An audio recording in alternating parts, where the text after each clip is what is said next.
Right, here we are again. We're going to focus now on some themey things. Some themey things all the way, well, for us, it was a long, long time ago that we looked at this together. So, themey, let's get straight into it. We're going to look at good and evil, causes of crime, and briefly touch upon views on people who break the law. Remember, this is an overview. I can't cover everything. So this is an overview and now for you to, once you've done the quiz, to look back at certain things. Okay, so let's get into it. What are the origins of evil for Christians? How did evil come into this world? The origins of evil. Okay, the origins of evil. Okay. Very similar, but you could get a question explain two similar views on the origins of evil. Definitely possible for themey. So origins of evil for Jews, it is very similar, but there are some differences. Explain two origins of evil for Jews. Okay. Moving on in just a moment.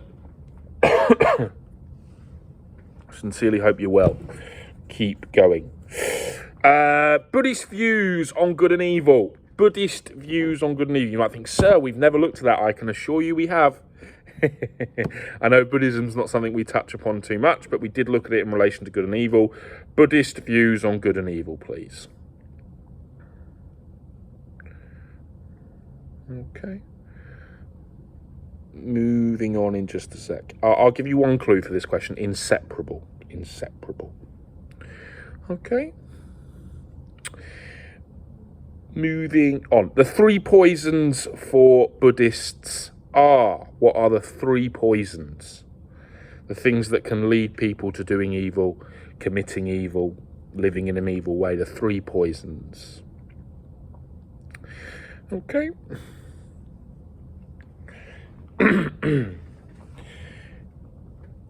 Moving on. So we've got the three poisons. Now we're going to move on to causes of crime. Give me four causes of crime. Why do people commit crime? Four causes of crime. It's really endless. We focused on four in the classroom, but in many ways it's endless. But four causes of crime.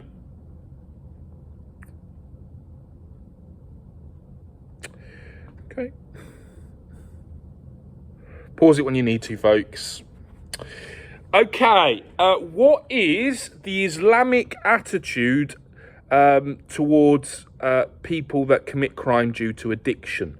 What is the Islamic attitude towards people who commit crime because of addiction? I'll say it one more time. What is the Islamic attitude towards people who commit crime due to addiction? Okay. Again, I'm not touching on necessarily Christian attitudes on this. I'm just looking at Islamic for this one, so you need to go back. Okay. Moving on. What is one Christian view towards those who commit crime due to mental illness? Christian view on those that commit crime due to mental illness. So mental illness is a cause of crime. Addiction is a cause of crime. But what is one Christian view towards people who commit crime due to illness?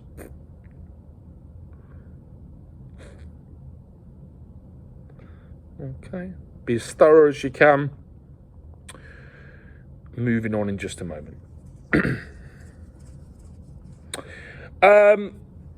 Why might some Christians be sympathetic towards people who commit crime due to poverty?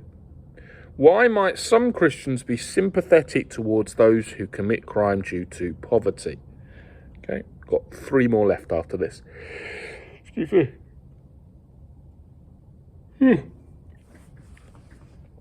Why might some Christians be sympathetic towards those who commit crime due to poverty? And we're going to reverse. Why might some Christians not understand or not think that poverty is a valid cause of crime? Why might some Christians think that committing crime due to poverty is not a valid cause of crime? say it one more time. Why might some Christians think that that committing crime due to poverty is not a valid cause of crime? Why can they not see it? Okay. Moving on in just a moment. It's been great. I really appreciate all your feedback in terms of how you found these videos helpful. So thank you. Why are some Christians against breaking the law or committing crime due to an unjust law? So an unjust law are everyone who is born on the 1st of September gets to go home early on Mondays. That's unjust. It's unfair. Okay. Why are some Christians against breaking the law or committing crime due to unjust laws, opposition to unjust laws? Okay. And finally, why are some Christians for breaking the law due to an unjust law? So why might they break the law due to a law? Let's make it more specific. Oh, you can't go to church on a Sunday anymore. You can't go to church at all. Everyone has the right to practice their faith in this country. It's one of the protected characteristics. And so why are some Christians for breaking the law due to opposition to an unjust law? Okay. Right. Let's go into this. So, origins of good and evil. For Christians, okay, evil is seen as the abuse of free will. They were tempted by the devil, and that brought sin into the world. That brought the knowledge of good and evil into the world. Whereas, number two, moving on for Jews, okay, moving on from a Jewish perspective, origins of evil for Jews is that, again, Adam and Eve were tempted by the serpent to disobey God. Okay, the serpent represents evil and tries to control human behaviour. However, they've got this wonderful thing called free will that Christians also have, and by obeying the mitzvot, they can avoid evil. Okay? Moving on. Our next question. So the Buddhist view on good and evil. The Buddhist view, you might think, sir, we've not looked at this. I can assure you we have. So for Buddhists, good and evil are two inseparable aspects of life. You need them both. Okay, the act, like let's say I commit a crime, let's say Mr. Thomas steals for his family. That act is not necessarily evil. It's the impact in which that act has. Let's say, awfully, I murder somebody, for instance. That act in and of itself is not evil. It's the impact that it has that's evil. Okay? And motivation for evil comes from number 4. I believe we're on number 4. Number 4, motivation for evil comes from the 3 poisons: greed, anger, and ignorance.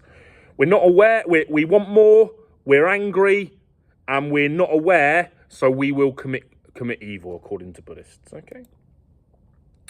4 causes of crime: mental addiction, mental illness, addiction, okay, upbringing, poverty, greed. You could have lots of different things, causes of crime. Moving on. Why is the Islamic attitude towards those that commit crime due to addiction? Let's explore this for a minute. So, let's put this bluntly. Illegal drugs in Islam are haram. They're unacceptable. They're unclean. And so if you commit a crime due to that, there's no excuse, because you shouldn't be taking drugs in the first place, because you should be following the laws of Islam, and they forbid illegal drugs. Okay.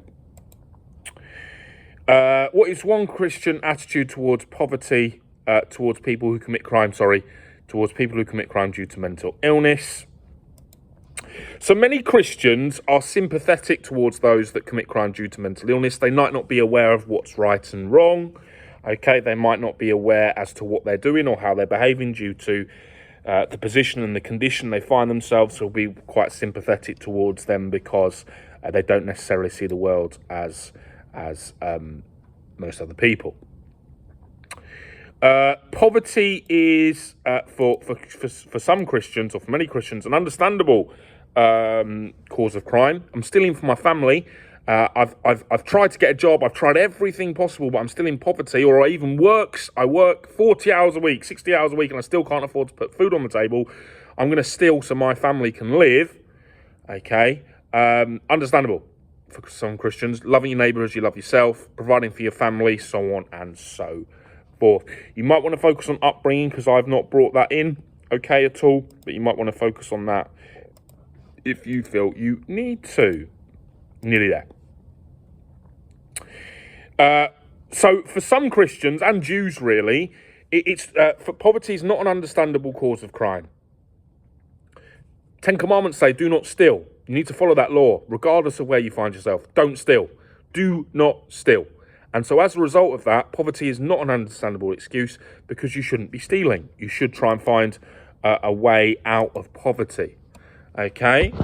We live in a society with rules. Okay, and you could learn about these rules from school or other people that are influential in your life, or from agencies, so on and so forth. There is no excuse according to some Christians. Okay.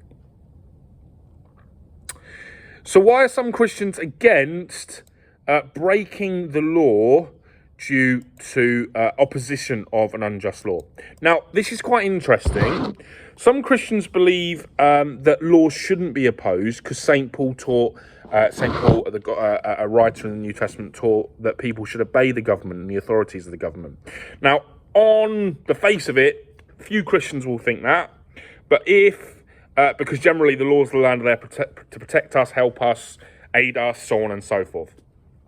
But many Christians would be against, particularly if it's against their faith, okay, actually standing up against what the government is saying, or morality, so on and so forth. So some Christians believe that not all laws are just, fair, and some authorities may make rules that God does not approve of, so therefore they shouldn't obey them. Okay, especially if they're against their faith, or they're illegal, or they're not illegal if they're morally absurd, or go against the teachings of the Bible. Okay. Why? So we've covered those two questions in one, folks. Covered those two questions in one. I know we're there. We are there. I've done it all. I've done it all without even realising. Folks, as always, thank you so much for watching. If you've made it this far, bless you. Cheers now.